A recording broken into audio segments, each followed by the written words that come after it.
I believe that lack of self-worth is at the basis of everything, pretty much. Because if we knew who we were, we wouldn't do any, our world would not be in this state if we knew. And so I believe that self-knowing, self-love and self-care are the most powerful things.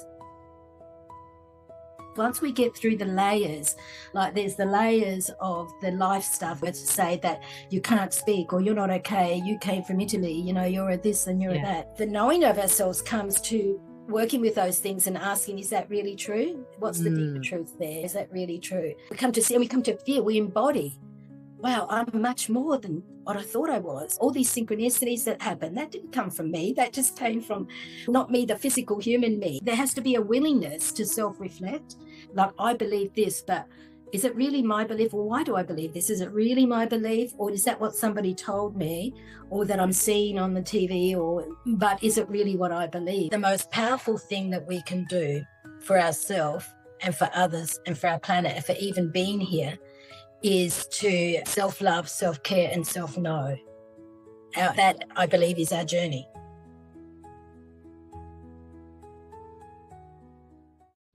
Hey everyone, it's Sophia from Sacred You.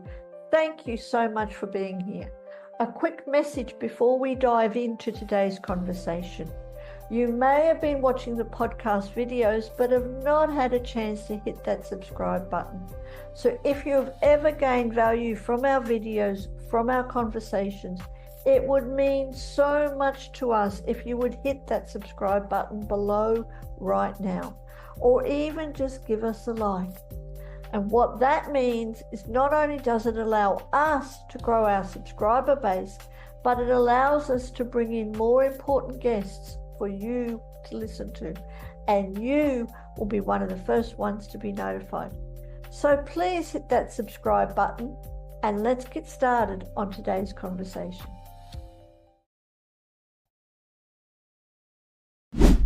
Welcome to Pathways to Wellbeing, presented by Sacred You, a global community empowering women all over the world. My name is Helen Prince, and I'm very pleased today to be chatting with Candida Vassallo.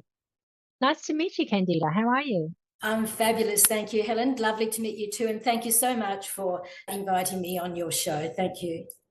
You're very welcome. I'm looking forward to talking to you because what you do, and we will drill down into this a little bit more, is helping women who have essentially lost their sense of self.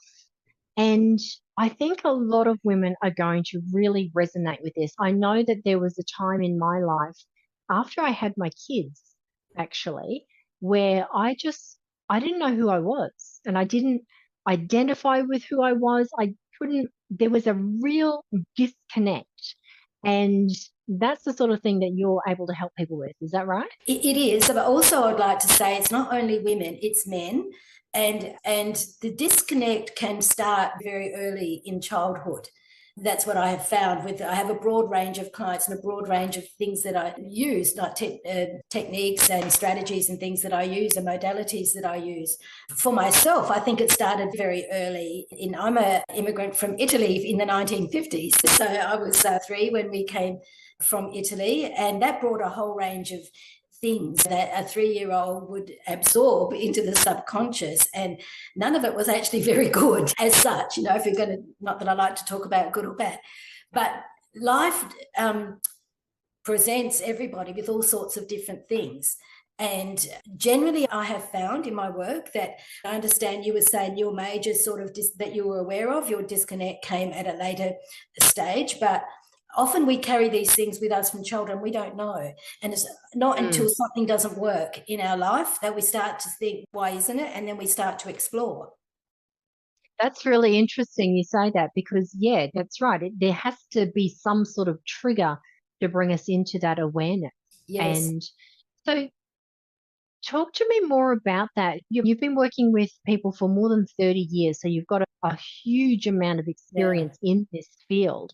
Yeah. So what are some of the things, if people are listening to this and they're wondering,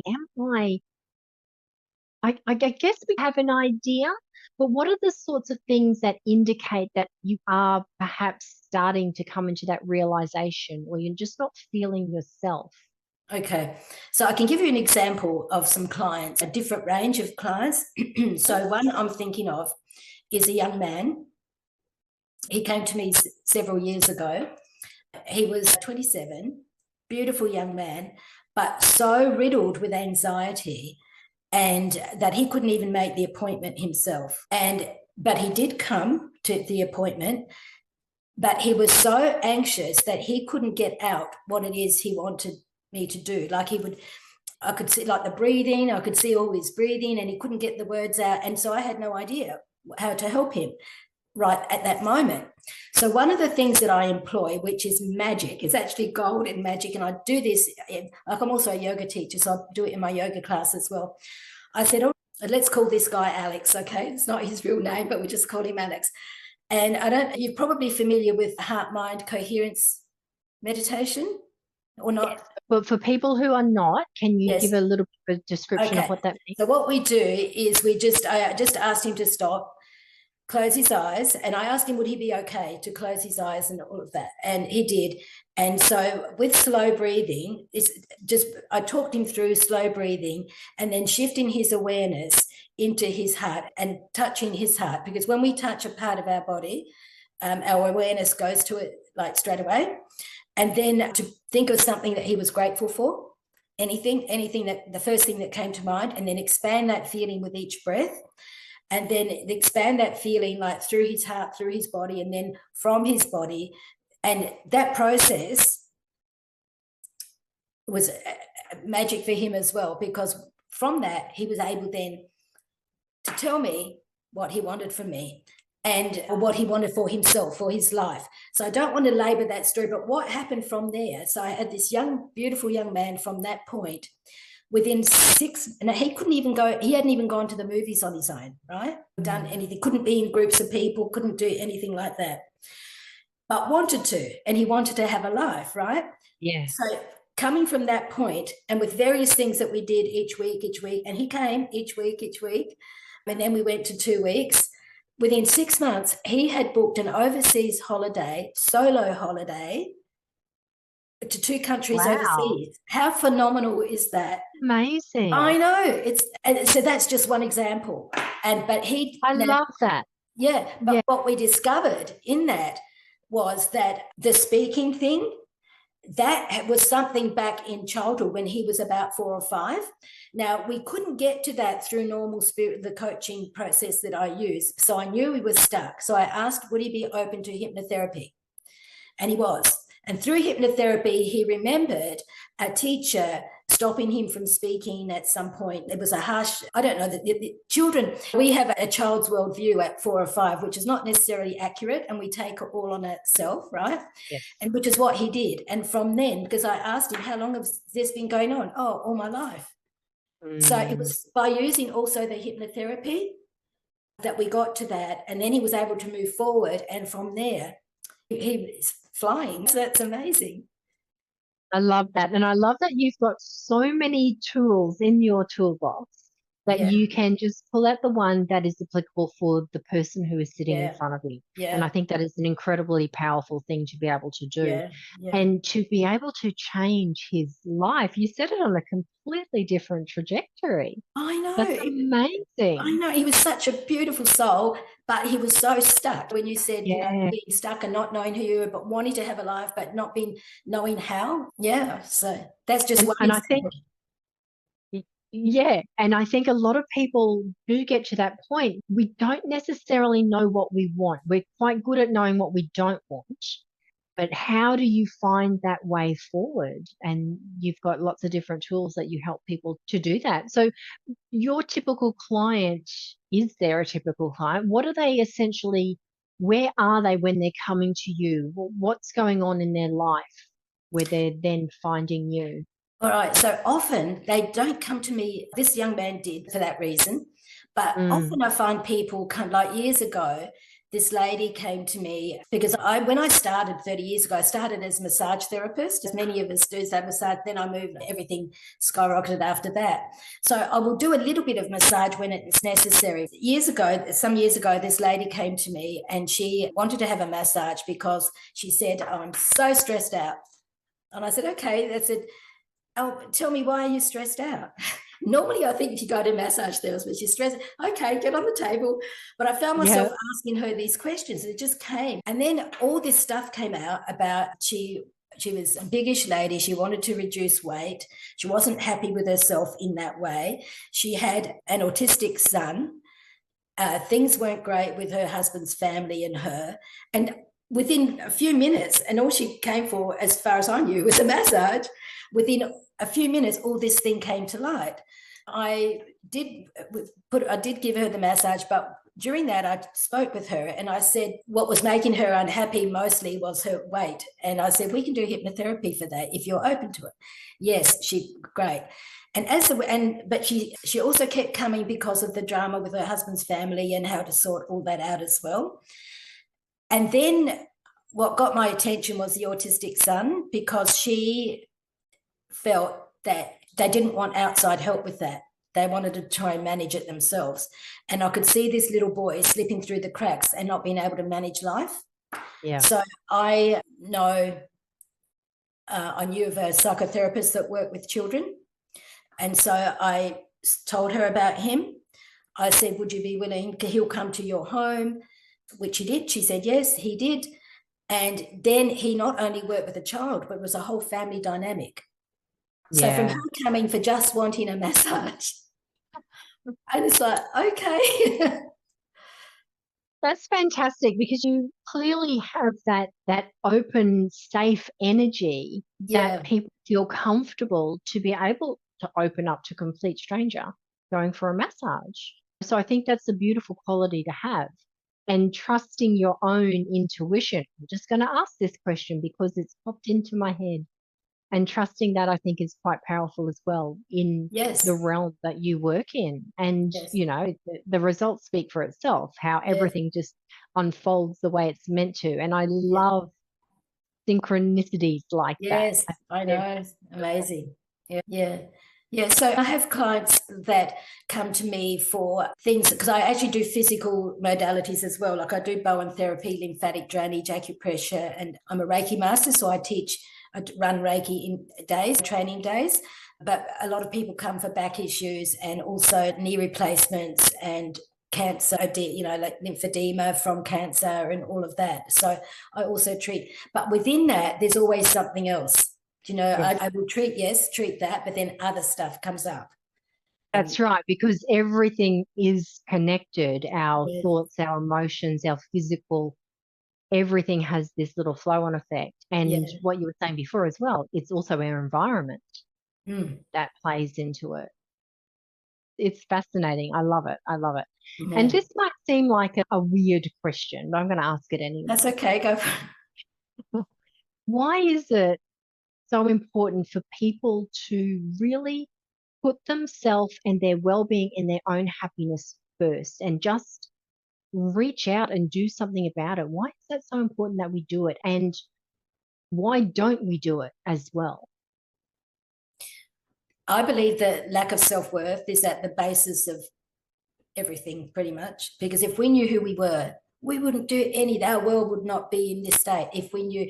And so I believe that self-knowing, self-love and self-care are the most powerful things that we can do, aspire to and be, because once we know ourselves, we begin to know who we are, who we truly are. Because once we get through the layers, like there's the layers of the life stuff that I was talking about before, to say that you can't speak or you're not okay, you came from Italy, you're a this and you're a that. And that resonates as true for us as children.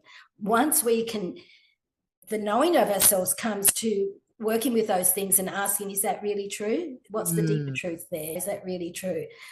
And through all of that releasing and letting go, and like spiritual intelligence, emotional intelligence, growing into ourselves in that way, we come to see who, and we come to feel, we embody, wow, I'm much more than what I thought I was. All these synchronicities that happen, that didn't come from me. That just came from not me, the physical human me. Do you know what I'm saying? It somehow, energies entangled and it happened. Because synchronicities can't happen if you're not of that kind of matching thing, vibration. To answer your question,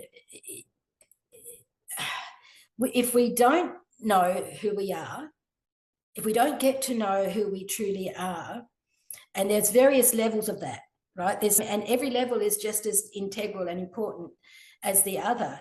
And so there's no higher or lower. I don't think we can possibly improve our world. But I think this is happening. People are starting to discover who they are and who they truly are, at whatever level works for them or whatever level they are ready for, and whatever they have released to make space for that. Because it's always there. It's not like it's not there and then it comes in. This who we are is always there, but it gets buried. And as we throw things off, it's like when I was going to say, because it's been hot here, you throw off the covers, and you throw off the blanket, you throw off the sheet, and you throw off all these things, then you're making space for the other part to expand within us, because it's there. We just have to allow it to, and it expands through the heart. And this heart meditation I was talking about, if you like, and if we have time, I don't know, it will only take 2 minutes. I could take us through that exercise, that heart expansion, and that would give the feeling of what it's like to begin to know who you are, the energy and the vibration. Absolutely. Let's do that just before we finish off. We'll do that heart meditation because I think everyone watching this will absolutely benefit from that. So that sounds amazing. So we'll definitely do that. Okay. Yeah, thank you. Does that answer your question? I don't. Yeah, and I think it is important. And you mentioned it before, we've got a lot of conditioning, a lot of things that we've just taken on as truth because we were too young to know to question. Everything we see and hear and experience when we're really young is just, okay, we just take it on. There's not the emotional intelligence, there's not the maturity or anything like that to go, hang on a minute, that doesn't sound right. We don't do that. So there are a lot of things that are piled upon us. And I think part of what stops people from putting themselves first is because we are conditioned to believe that is wrong. You should think of others all the time, and we should always, we tend to self-sacrifice a lot. What's your take on that? So again, it's a self-worth thing and also it's a contracted view, I believe, in that if we could understand, we've got the airplane oxygen mask thing. That's not there for nothing, that thing. And that's very true. If we pass out, we're not going to help our child. So if we're not, so this worked very well in my life, this understanding. I was being a single parent from when my daughter was 2 and my son was 7. My son is now 51. My daughter is 46, so a long time ago. But I knew, so there were pretty terrible circumstances at the time, which I didn't really care about myself that much. I thought I didn't, but I thought, but no, I have to be good for my children, right? But in being good for my children, I had to be good for myself. And that meant being healthy, that meant mentally alert, that meant our life, what I wanted for our life, all of that kind of thing. But I had to be in optimum state in order for that to happen. And so I say to people that say to me, a lot of women typically say that, yeah, I don't take care of myself. If it were your child, what would you say to them? If your child was experiencing what you are, what would you say?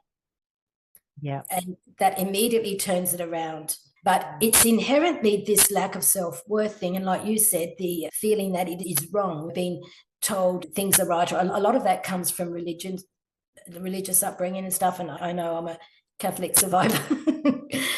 And that's another conditioning and programming stuff that is deep, very deep. But if we rise above that, and if we know that we're more than that, we are not that, because those are thoughts that we think, and we are not the thoughts that we think, and we can change those just like that. And that's the beautiful part. Yeah. So I think there has to be a willingness to self-reflect. There has to be a willingness to question your beliefs. Like, I believe this, but is it really my belief? Or why do I believe this? Is it really my belief? Or is that what somebody told me, or that I'm seeing on the TV or whatever? But is it really what I believe? And this is an integral part. I also run retreats, yoga and spiritual retreats. And a big part of the retreat process is beliefs and questioning those. So I think it's not like a straightforward answer to your question. There's a whole range of things, and we don't all fit into all of them, but we might fit into one or two. Yeah. But looking at where your worthiness, your undeservingness shows up in your life, like it'll show up in some area that you're not happy with. So perhaps that's the starting point. Look at where you're not happy, or things are not working the way you think they should or would like. And then question, what's my part in that? What's my part in that? Not what everybody else is doing.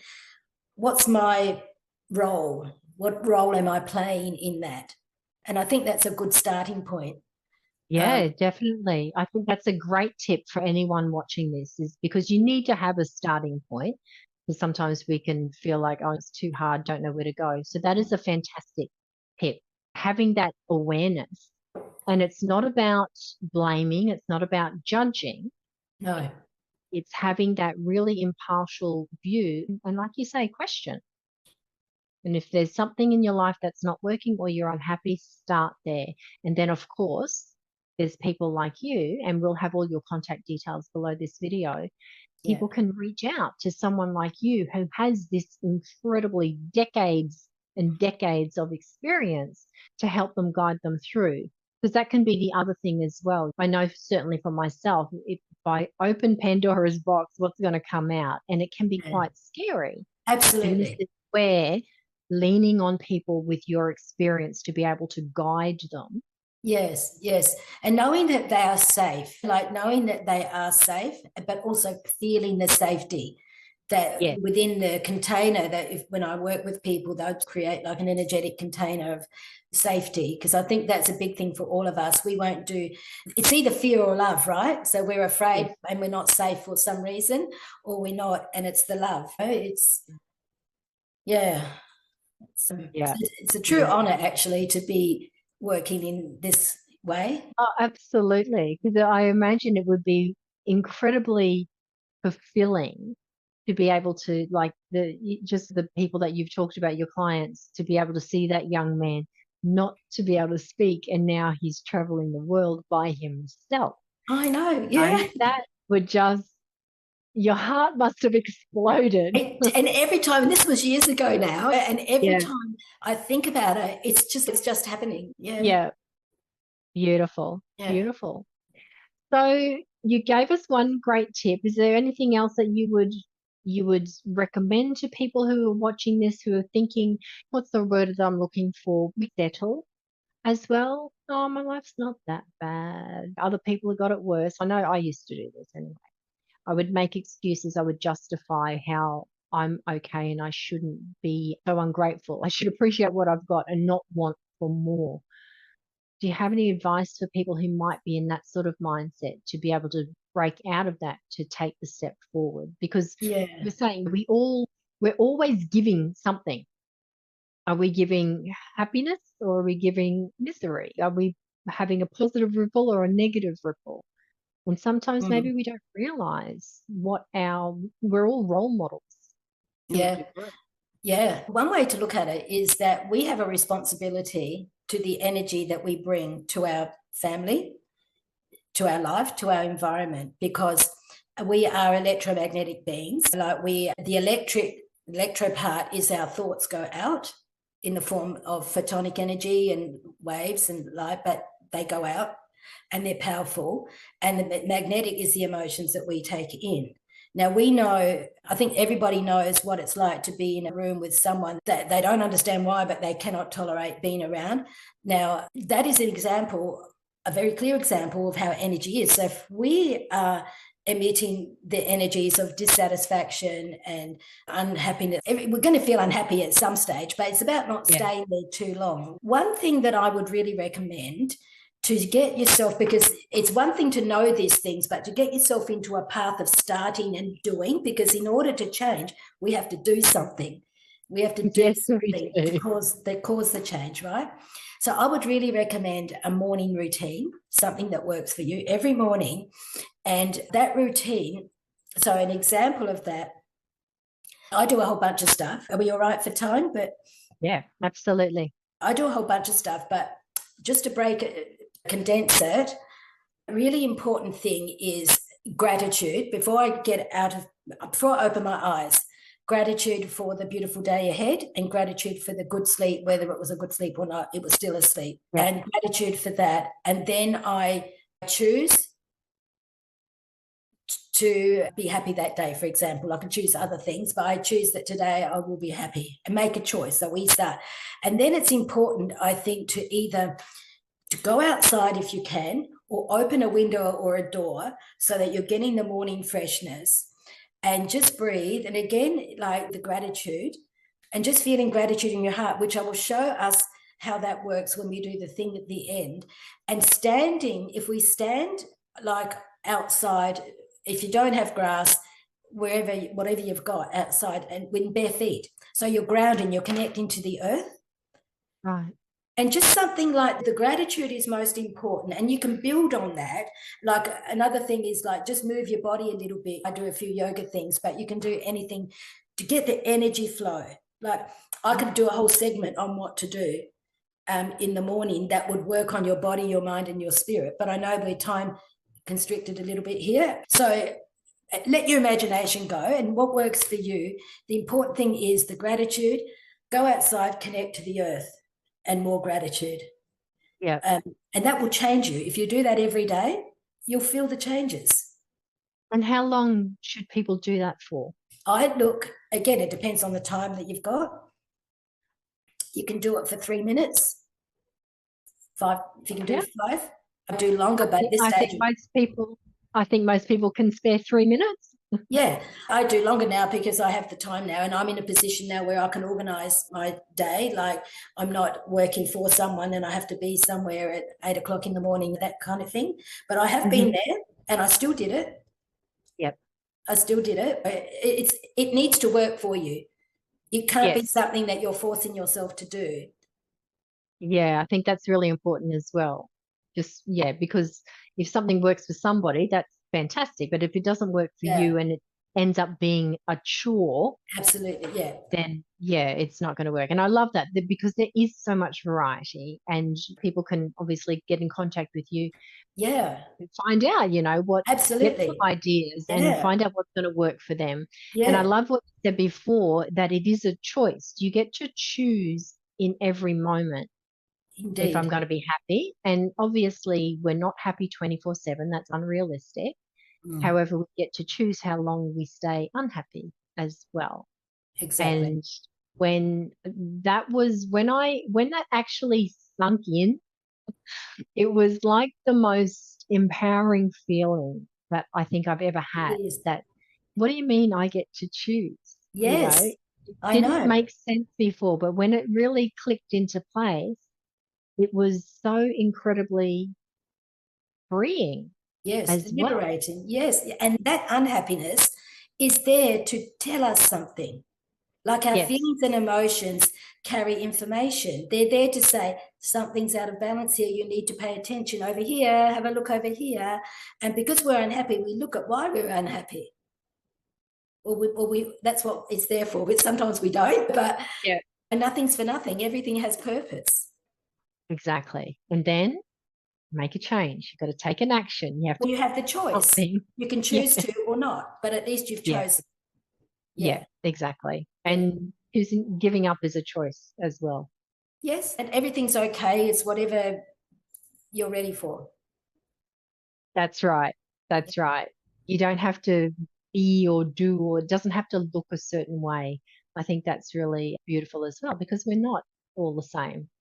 No. We have these little subtle differences. Some are really big differences, but there's not a one size fits all. And I think that's what I love as well about with what you offer, because you have so many modalities that you've got to call on, and you've also got so much experience as well to call on, that you'll be able to help anyone in whatever situation they are get to where they want to be, which is ultimately to find their own happiness.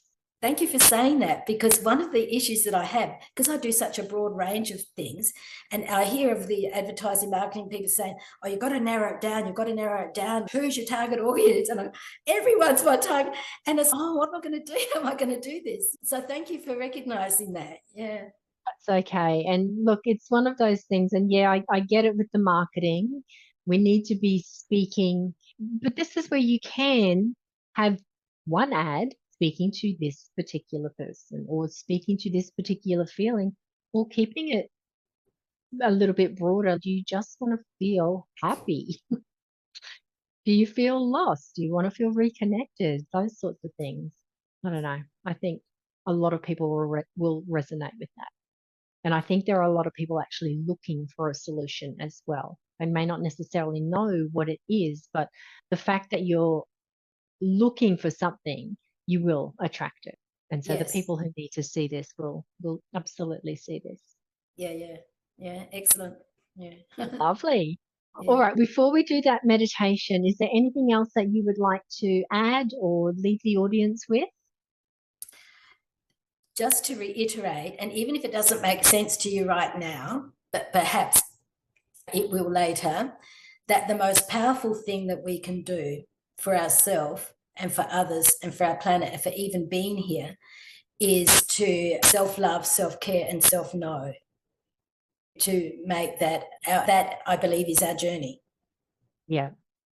Yeah. And I believe that's the most powerful thing that we can do for all of us, as we are all one, that we are knowing that we are source. I am source, you are source, we are source, we are one. Absolutely. Yeah. And at the end of the day, it's really all we actually have control over is how we Exactly. feel about ourselves and how we show up. And the more that we can do that in that beautiful, loving way, it's what we're then sending out. It's what we're attracting back. It's what we're role modeling. It's giving other people permission to do it. And I believe that's how we're going to change the world. Exactly. One person at a time. So as we do us, because we can't do it any other way.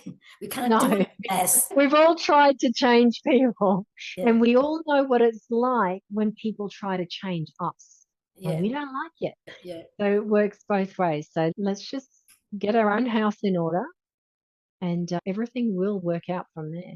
It will, because the energy from us will expand and grow. And when there's lots of us doing the same, and there are lots of us, I believe, now doing the same, because energy moves. We know that energy moves. Yes. Yeah. Yeah. Beautiful. Thank you so much. I've loved this My pleasure. conversation, and I'm very Thank you. excited now to experience this meditation. So I will hand it over to you. All right. Thank you very much. All right. All right. So if you're comfortable, closing your eyes, but it's okay if you're not. And just take a long, slow, deep breath. And slowly exhale, just making your exhalation longer than your inhalation. Another long, slow inhale. And a very slow exhale. And if you're comfortable, just placing your hand on your heart. It's okay if you're not, but if you're comfortable. And I want you to shift your attention now from your thinking mind into your feeling heart. And just continue to breathe slowly. If that's difficult for you to do, the feeling heart, just imagine your physical heart. Have your attention on your physical heart. Just continue to slowly breathe with your attention on your physical heart. And as you're slowly breathing, slowly shift your attention to the center of your chest, where your energetic heart resides. And notice how it feels when you have your awareness on your energetic heart in the center of your chest. Notice the feeling. And now just recall a time or someone or something that you are grateful for. This can be anything. It can be a person, a place, a pet, a situation, just the first thing that comes into your mind that you are grateful for. And notice this feeling of gratitude in your heart. Notice how this feels, this feeling of gratitude in your heart. Or notice how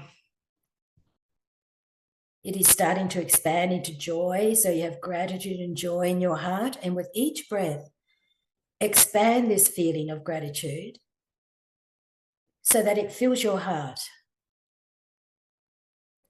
And continuing to breathe, and again with each breath, expand this feeling of gratitude and joy until it expands from your heart and it fills your whole body. And you know that every cell in your body is completely filled with this high vibrational feeling of gratitude and joy. And as you continue to slowly breathe, expand this feeling more until it expands from your body, until it expands 3 feet in every direction from your body, and you are sitting in a sphere of your own heart energy.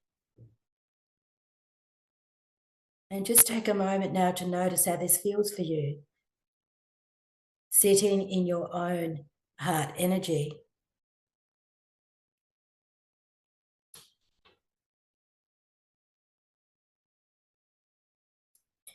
Very slowly now, just bring your awareness back to your body, to where you are, to the room that you are in, and when you are ready, you may open your eyes.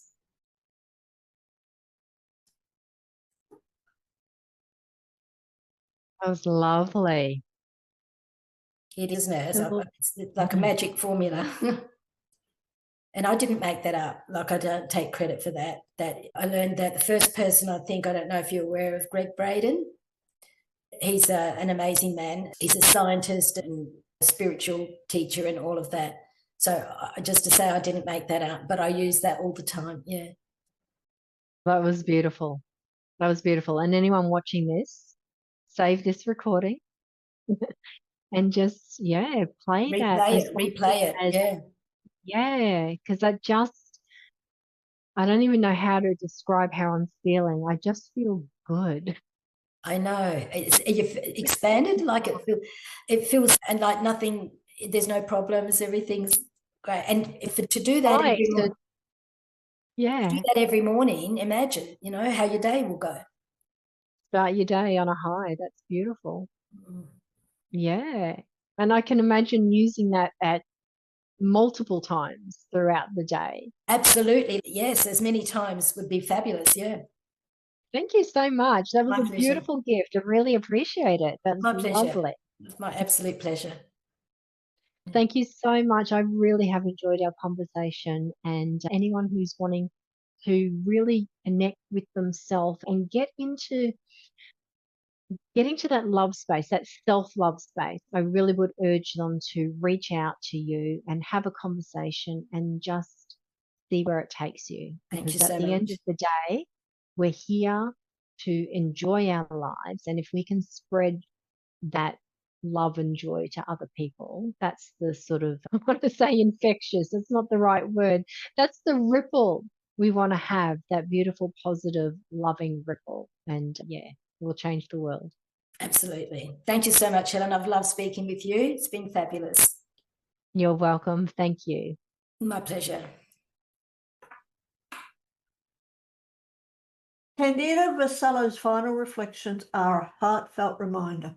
Self-love, self-care, and self-knowing are the most powerful things we can do for ourselves, for others, and for the planet. If you would love to explore Candida's work further, be sure to check out her private sessions, her spiritual retreats, and all the holistic modalities. Whether you are navigating anxiety, chronic illness, or simply seeking deeper meaning, Candida's 30+ years of experience can help guide you to your way home. Find all the details in the links below. And at Sacred You, we are committed to creating a space where women from all over the world can support, uplift, and empower each other. Visit our website to explore upcoming workshops, events, and community offerings. Check us out at www.sacredu, that's the letter U, .love. And as always, please subscribe to our podcast. Share it with a friend or leave us a review. We would love to hear your thoughts. You already have everything you need within you. Your transformation starts now. Trust yourself and honor your path. Until next time, stay grounded, stay inspired, stay connected, and keep walking your pathway to well-being.